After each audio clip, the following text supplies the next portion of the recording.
The markets are not responding to reality. We were talking about that. And doesn't it make it difficult for somebody who's been a trader as long as you have to look at these fictitious markets that we have? I mean, what is going on, Mr. Chapman?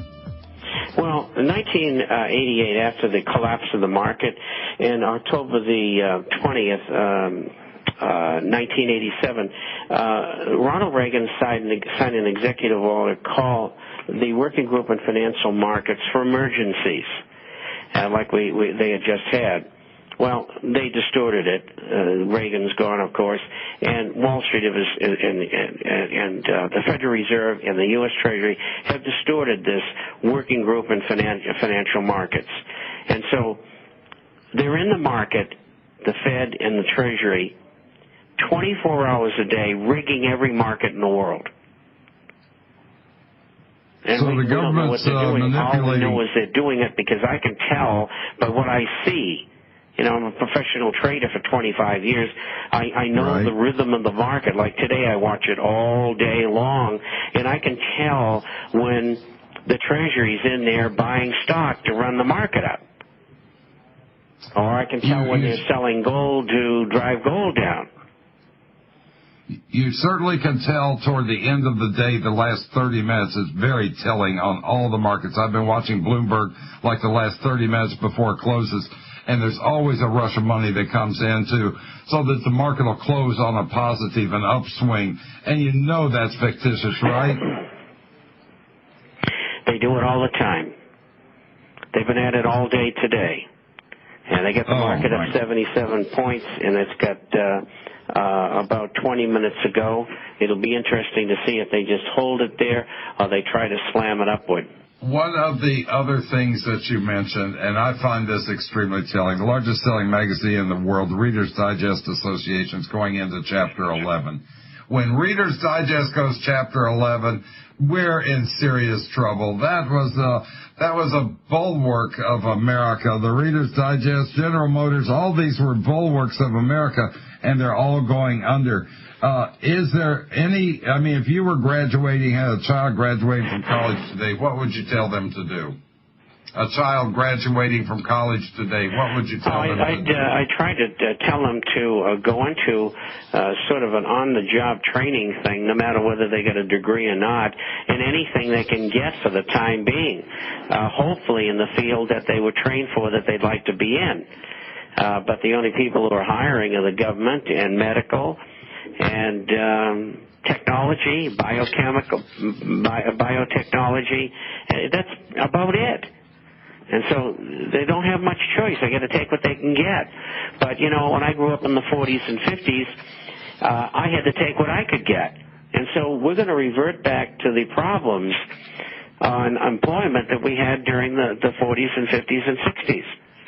You know, in the early 1960s, if you made $10,000 a year, you were close to the top of the heap. Right. Yeah, but a house, you can buy a house for $9,600. You can buy a nice house. Yeah, and we can thank the Federal Reserve for that. What we're heading into, and you're talking about this in the International Forecaster this week, is deflationary depression.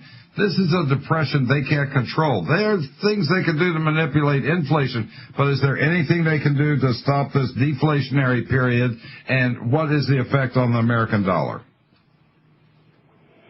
Well, if we have hyperinflation because the Fed has created money out of thin air, which they have the ability to do under their charter, and then they give it or lend it to others, or they swap it with other nations, that is eventually going to cause hyperinflation.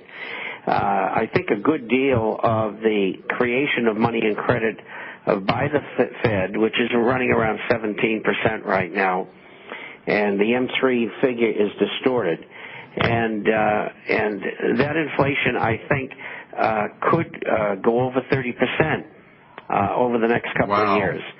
But the whole key is either large stimulus packages to keep the system going, which means more inflation, or they would have the banks lend.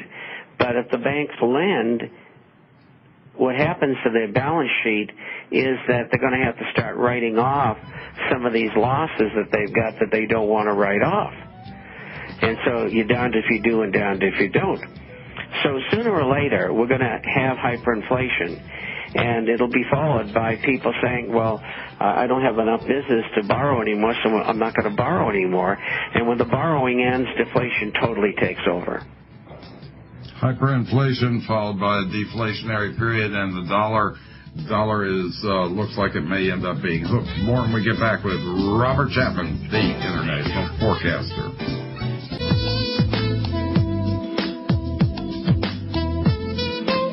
As I promised at the beginning of our conversation, I'm going to give you some information. Subscribe to the internationalforecaster.com. If today's interview didn't tell you that you need to, if listening to Mr. Chapman over the last 10 years hasn't told you that you need to, then send off and ask him for a free copy. TheInternationalForecaster.com, 877-479-8178, 877-479-8178. One more time. Get your pencil out. If you didn't have a chance, I'll say it slowly. 877-479-8178. The best way is to get it on the internet twice a week, or he can mail you a copy.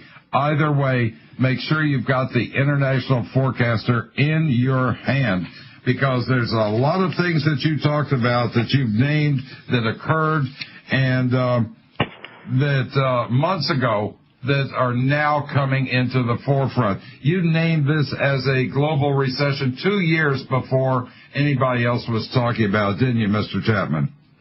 Well, I call the recession a year and a half to 2 years ahead of everybody else. And I called depression this past February, and nobody still believes me, but these are the same people who are always wrong, so it doesn't bother me any. And I got a pretty thick skin, so I quite frankly don't care what they think of me. The trade deficit narrowed. Exports were the biggest gain in a year, 2%. Exports were up, but imports were up 2.3%. One of the problems about coming out of this depression is we simply aren't making anything. The jobs and all that has been exported, so we aren't making anything in the United States that the rest of the world wants. So that is a problem bringing us out of this. We need tariffs. We need a lot of things to come about, which the world bankers aren't willing to do. You've been talking about that for months, if not years, and there are solutions to this, aren't there? Well, it's a destructive process. It's being done deliberately. And if you can get your head around that, then you can understand what these people are up to. And the only way you're going to stop them is by erecting tariffs on goods and services. Then all these cute little subsidies, and then the rigging of currencies by all the nations will have to stop. Because if you make a broom in China for 50 cents, and the same broom is manufactured in the United States for $1, and it sells for $1.25. What happens is that when the Chinese bring their brooms over, they get charged 50 cents a broom in order to have the opportunity to make 25 cents on them in our market. Or say it's $1.50 or $2 a broom. It doesn't matter what the end amount of money is. It's the point that they get slave labor, and we don't. We can't compete with them. So if we're going to let them in our market, it's got to be a level trading field. And we're not getting that. And we have never gotten it ever since we stopped putting trade tariffs on. World Trade Organization, the GATT, General Administration of Trade and Tariffs, going back to the early 60s, was set out to destroy the industrial might of the United States. And they've done it. Yes, sir. Subscribe to the internationalforecaster.com, 877-479-8178. We'll be right back on Erskine Overnight.